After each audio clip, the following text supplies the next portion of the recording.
휴업을 했다라고 해서 임금을 하나도 안 줘도 되는 게 아니에요. 사장님이 쉽지 않죠. 요즘엔 이 근로기준법이 진짜 되게 많이 강화가 돼가지고 특히 여기까지는 뭐 그런데 주 52시간제 시행된 이후 그리고 코로나 기간에 이제 되게 매출 많이 감소하셨잖아요. 그래서 되게 많이 힘드신 분들이 많아서 그래서 폐업이 속출하는 것 같아요. 그래서 이런 부분들 알아두실 필요가 있고 근로시간 방금 우리가 이제 얘기한 52시간제가 이제 나옵니다.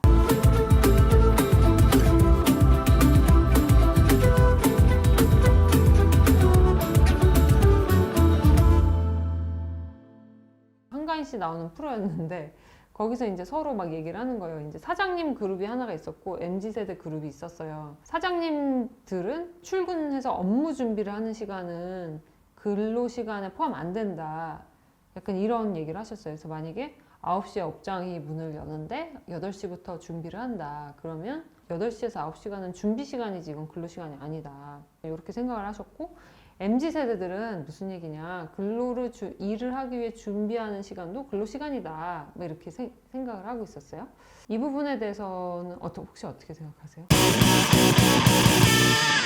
예를 들어서 예전에 식당에서 일을 한 적이 있었는데 준비하는 시간이 있어요. 양상추도 막 썰고 뭐 재료 미리 이제 면을 삶기도 하고 그것도 다 노동이거든요. 그렇기 때문에 저는 근로시간이 포함된다고 생각합니다. 그건 당연히 포함되죠. 그래서 대기시간 같은 경우도 마찬가지로 근로시간 포함되고 이제 뭔가 진짜 업무를 준비하기 위한 시간도 기본적으로는 업무 시간에 포함된다고 보는 게 맞아요. 그리고 또 이제 뭐 직무교육이나 교양교육이 있을 수 있잖아요. 우리 회사에서 뭔가 교육들 의무적으로 수행해야 되는 교육들 있죠. 그 시간은 근로시간 포함될까요? 뭔가 배우고 이러는 시간이요? 네네. 좀 애매한 것 같아요. 요즘 교육 되게 많잖아요. 예를 들어서 어떤 무언가 배울 때 훈련을 시키고 배우는 그 시간이 있는데 인턴이라고 보통 표현을 하더라고요. 뭐 업체마다 다르긴 하겠지만은 저는 그렇게 생각해요. 이 사람의 능률을 100% 끌어올리기 위한 준비 시간이다 보니까 임금을 주는데 비용을 좀 적게 주는 경우가 좀 많이 봤었거든요. 그거는 비정규직일 것 같고요. 조금 다른 경우고 정규직일 경우에는 거기에도 일을 노동을 하는 거기 때문에 임금을 제공하는 게 맞다고 봅니다. 맞아요. 어떤 경우가 있냐면요. 예를 들면 잘 아실 거예요. 성희롱 예방교육 시간. 이거는 근로시간일까요? 아닐까요? 저는 근로시간이 포함된다고 생각합니다. 맞아요. 그러니까 근로자가 기본적으로 거부할 수 없는 교육 시간들은 근로시간에 포함된다고 보는 게 맞고요. 워크숍이나 세미나 시간 같은 경우 역시 마찬가지인데 단순 친목 목적 그냥 막 우리가 워크숍을 가도 놀려고 가는 워크숍이 있고 2022년 하반기 업무 추진 방향 워크숍 뭐 이런 거 있잖아요. 근데 그거를 막 멀리 산 좋고 물 좋은 곳에 가서 했어요. 그러면은 그건 역시 근로의 연장이겠죠. 그래서 그때는 근로시간에 포함이 됩니다. 근데 이제 이게 왜 중요하냐면 근로시간이라는 게 법에 정해져 있어요. 이 법정 근로시간을 준수하지 않으면 이것도 또 사용자가 처벌받을 수 있기 때문에 그게 문제인데요. 법정 근로시간은 이 일반적인 근로자 같은 경우 하루에 8시간 주 5일 근무해서 기본적으로 일주일에 40시간을 기본으로 해요. 만약에 근로자랑 합의가 있었다. 추가 합의가 있었을 때는 12시간을 더 할 수 있습니다. 그래서 주 52시간제가 되는 거예요. 그러니까 무조건 52시간을 초과한 근무는 할 수가 없는 거죠. 합의가 있어도. 합의는 플러스 12시간까지만 가능한 거예요. 예를 들어서 이제 금요일날 오후 3시쯤에 과장님 오셔가지고 아니 자네 이거 좀 작업 좀 맡겨주게 이거 좀 해주게 이렇게 했어요. 그럼 예 알겠습니다. 언제까지 갖다 주면 될까요? 그러면 다음 주 월요일 오전까지 내 책상 올려주는데 이렇게 얘기해요. 근데 딱 봐도 이거는 주말에도 일을 해야 될 양이에요. 52시간 넘기면 안 되죠. 그래서 요즘에 회사에서 야근하거나 주말 근무하는 거를 싫어하십니다. 컴퓨터를 강제로 꺼버리고 불을 꺼버리는 이유가 일주일에 52시간을 초과해서 근무하게 되면 사용자가 처벌을 받아요. 이거를 사실 중소기업이나 진짜 작은 회사들이나 스타트업들은 엄격하게 못 지켜요. 근무 시간을 철저하게 체크하는 데는 사실 대기업이잖아요. 그래서 대기업 근로자를 위한 법이다. 그래서 그런 부분들 아까 말씀하신 대로 그러니까 주말에 일을 해야 되는 상황이 주어졌지만 일을 하면 안 되는 그런 게 이 법의 사실은 취지고 그래서 결과적으로는 상사도 초과 근무를 요구할 수 없게 이제 법에서 만든 거예요. 그래서 예전에는 막 뭐 주말에 일해 이런 게 있을 수 있었는데 오히려 지금은 이제 재택이 많아서 잘 모르겠지만 처음에 시행됐을 당시에는 이게 진짜 엄격하게 지켜졌다. 작은 사업장 같은 경우는 좀 예외가 있는 게 지금 이게 단계별로 사실 적용이 됐어요. 소기업이나 이런 데일수록 인력이 부족한데 갑자기 이 근로시간을 줄여버리면 사업에 타격이 있을 수도 있어서 단계별로 시행을 했거든요. 근데 이제 2021년 7월 1일까지는 5인부터 50인 미만 사업장이 요거를 이제 시행을 했어요. 제일 최종적으로. 근데 이제 올해 2022년 12월 31일까지는 5인 이상 30인 미만 사업장의 경우에는 추가로 8시간을 특별 연장 근무를 할 수 있어요. 그러면 주 60시간이 되겠죠.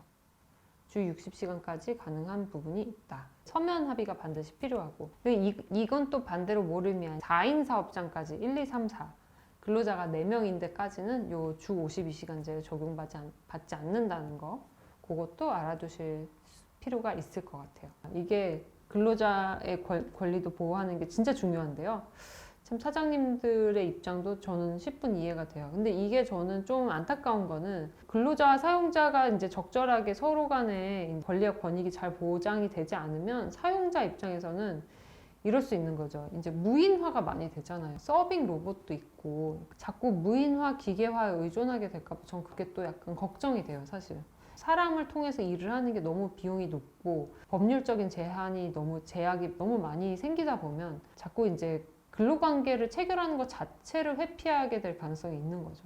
그런 일이 벌어지지 않도록 저는 정책도 좀 조율될 필요가 있다라고 생각은 하고 있어요. 임산부 보호에 대해서 말씀을 드릴게요. 요즘 들어서 이제 인구가 되게 많이 줄고 있잖아요. 그리고 결혼을 많이 안 하고 출산을 잘 안 하잖아요. 그러다 보니까 이제 법에서 임산부 보호에 대한 것들이 굉장히 좀 이제 많이 강화가 됐어요. 그런 부분들 조금 설명을 드릴게요.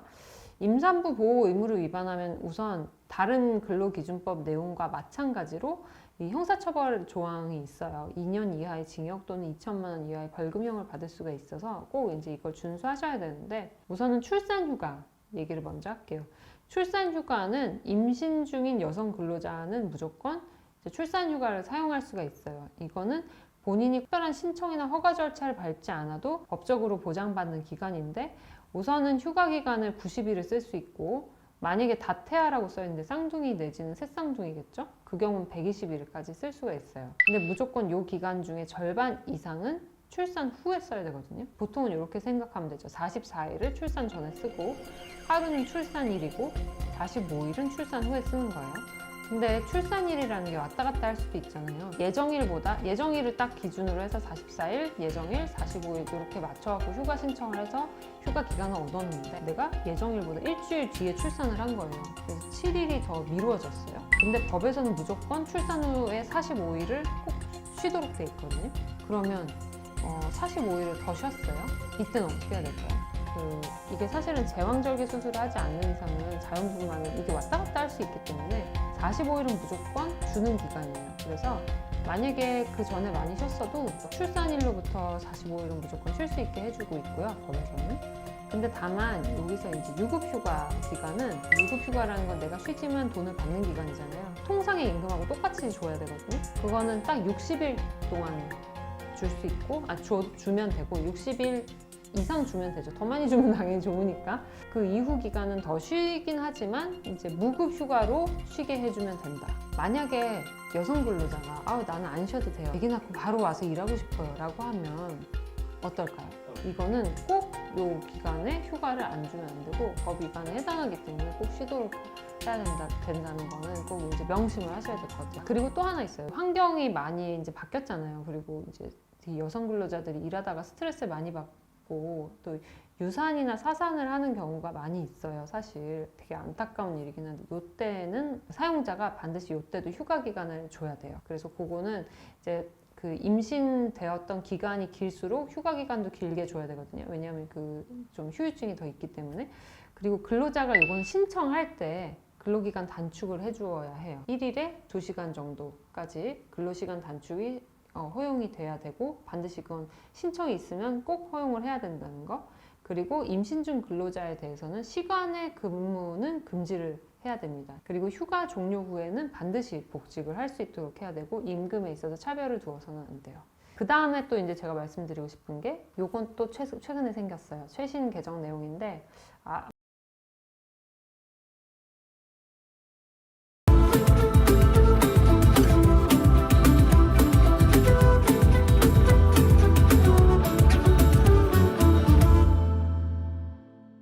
구독, 좋아요, 알림 설정